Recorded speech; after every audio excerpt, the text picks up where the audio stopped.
चलो एक काम करते हैं, हाँ सब फॉर्मूलाज को इस साइड लिख लेते हैं। क्या क्या फॉर्मूलाज था? log a1 is equal to 0, फिर log aa is equal to 1, फिर log a b to the power n is equal to n into log a b, फिर log a to the power m b क्या था? 1/m into कितना? log a b, फिर log a to the power m b to the power n is equal to n/m log a b। Results, हाँ ये सब results लिख लोगे। उसके बाद a to the power x is equal to x to the power क्या? log b base है, और उल्टा अगर log mn is equal to k है तो n is equal to m to the power की रिवर्स डेफिनेशन। पॉज करके अगर लिखना है तो ये सब लिख लो एक बार, ठीक है। चलो शुरू करते हैं। नंबर 1 log 4/8 प्राइम का खेला है ये सब। हाँ प्राइम या मतलब फैक्टराइजेशन जो भी बोलो, हमें तो प्राइम में नहीं आता है। तो 4 और 2 हम जानते हैं ये दोनों प्राइम किसका है? log 2 स्क्वायर और क्या 2 क्यूब। तो मेरे पास फॉर्मूला था यहाँ पे क्या था? n/m। तो बाहर क्या आ जाएगा? 3/2। तो क्या हो जाएगा? log 2 और log 2 का वैल्यू 1 था तो कितना? 3/2, क्योंकि log a का वैल्यू 1 होता है। Number 2 log 2√2 1024। अब मैं ये जानता हूं कि 1024 2 के पावर में आता है। कितना था?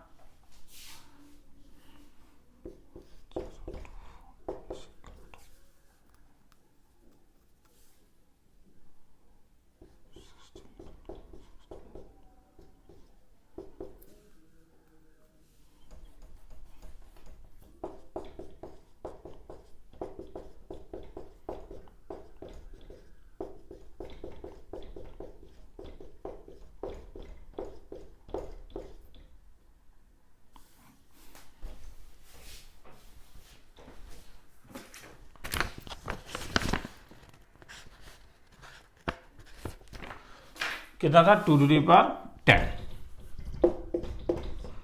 log 2√2 2 to the power 10। तो this can be written as log। अब ये अरे क्या है? 2√2 को क्या लिख सकता हूँ? 2 टू दी पावर 1 इंटू कितना? 2 टू दी पावर 1/2। तो is equal to 2 to the power 1 plus 1/2 is equal to 2 to the power कितना? 3/2। तो ये हो गया 3/2 और ये क्या हो गया? 2 टू दी पावर 10। तब इससे बाहर, इससे क्या बाहर निकलेगा? तब ऊपर ये वाला फॉर्मूला है ना n/m, तो इससे बाहर 10 निकला, इससे बाहर क्या निकला? 3/2 कितना? log 2 log 2 का वैल्यू 1 है तो ये कितना हो जाएगा? 20/3।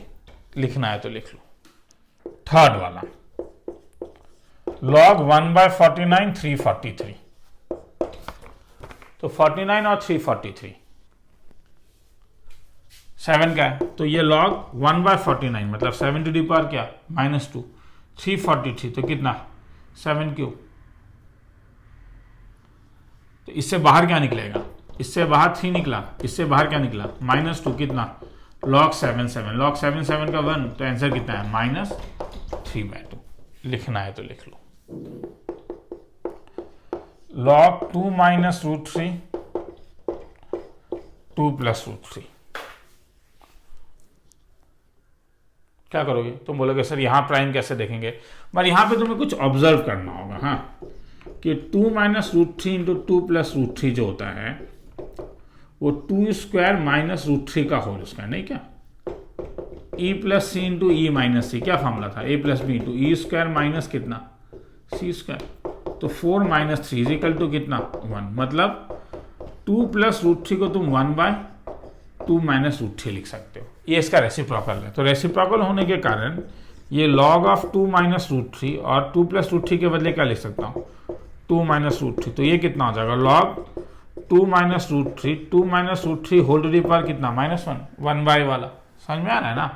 1/, को क्या लिख सकते हो? a टू दी पावर कितना? -1। तो बाहर क्या निकलेगा? -1। तो क्या रह गया? log बेस भी 2 - √3 आर्गुमेंट भी 2 - √3, तो इसका वैल्यू 1, इसलिए आंसर क्या आएगा? -1। लिखना है तो लिख लो। log 0.001 0.0001 क्या करोगे? ये दोनों को ही तुम देख रहे हो, ये किसी का पावर में है, किसका? 0.1 का क्या, ये होल क्यूब है, और ये 0.1 टू द पावर 4 नहीं क्या? तो बाहर क्या निकलेगा? 4/3 log 0.1 0.1, बेस और आर्ग्यूमेंट सेम है, तो इसका वैल्यू कितना हो जाएगा? 4/3। तो ऐसे में क्या करोगे? 5832 का प्राइम फैक्टराइजेशन एक बार मार दो। तो हाँ चलो, तो क्या आएगा? इसका मतलब है 5832 क्या हुआ? 2 क्यूब 3 टू द पावर 6। मगर देखो यहाँ पे 3√2 है, मगर ये 2 है, तो 2 टू द पावर क्यूब को क्या बना सकता हूँ? √2 टू द पावर 6 नहीं क्या? √2 होल स्क्वायर के साथ क्यूब आ जाएगा, इंटू क्या? क्यों? क्या समझ में आ रहा है? ये मेरा मोटिवेशन है, ये मेरा मोटिवेशन है। तो इसका मतलब ये क्या हो जाएगा? √2 इंटू 3 टू द पावर कितना? 6।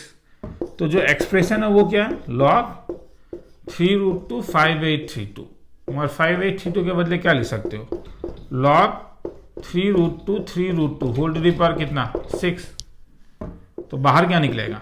6 क्या हो गया? log 3√2 इसका वैल्यू क्या होगा? 1, इसलिए आंसर क्या है? 6। लिखना है तो लिख लो।